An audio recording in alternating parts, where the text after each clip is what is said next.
mesjet, fuqia nuk matej vetëm në ushtri. Fuqia ishte një kombinim i ndikimit politik, reputacionit ndërkombëtar, aftësisë për të bashkuar popull, aftësisë për të mbijetuar mes superfuqive, aftësisë për të mbetur në histori.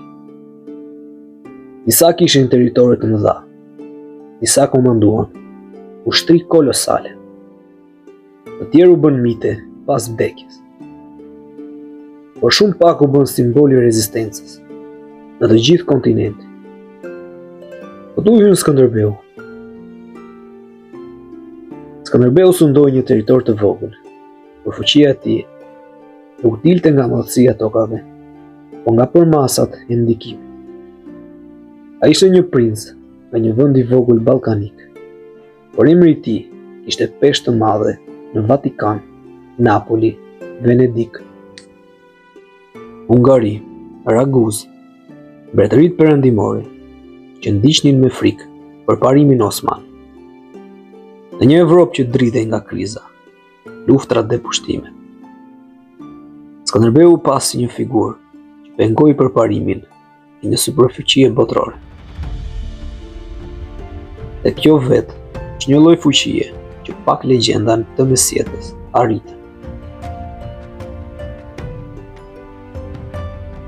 Richardi Zemërluani, udhëheqës i madh, për mbështetje nga një mbretëri e pasur dhe ushtri të madh. Fuqia e tij rrjedh nga titullet.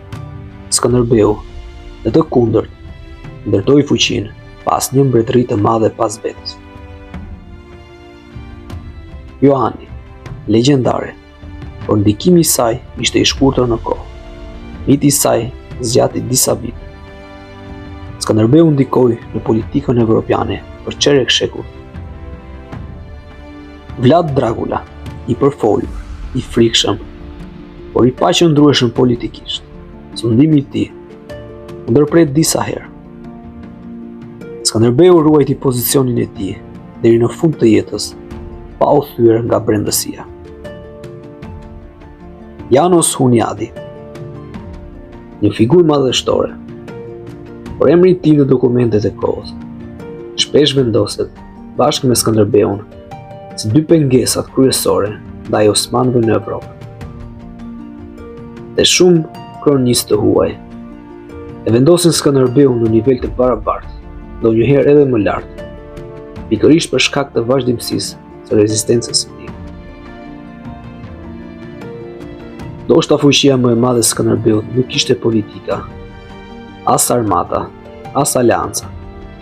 Ishte simboli që ai u bë. Papa i quajti Alati Krishterik.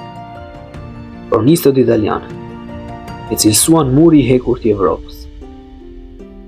Në Evropë shkruan mbi 70 libra për figurën e tij, duke filluar që nga shekulli 15.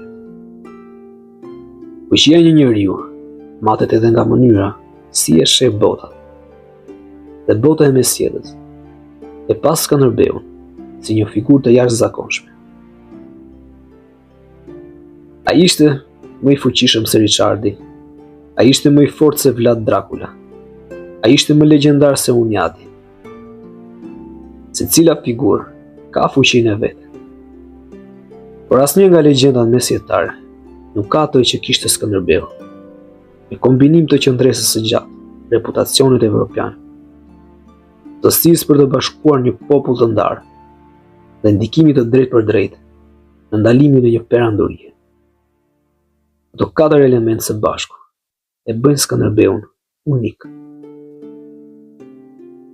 Në fund, kur pyesim nëse Skënderbeu ishte më i fuqishëm se legjendat e tjera të mesjetës, nuk kërkojmë kush ishte më shumë tokë apo më shumë ushtar. Kërkojmë kush pati ndikimin më të madh në kohën e tij dhe kush mbeti në kujtesën historike më fuqishëm. Richardi kishte Anglinë, Hunyadi kishte Hungarinë, Joan of Arc kishte Francë, Vlad kishte Frikën, Skënderbeu kishte Evropën. Dhe ka një popull të tërë që edhe sot e mban si figurë qendrore të identitetit të tij. Skënderbeu ishte një nga më të fuqishmit e mesjetës, jo në territor, por në ndikim, në reputacion, në vizion dhe në trashëgimi.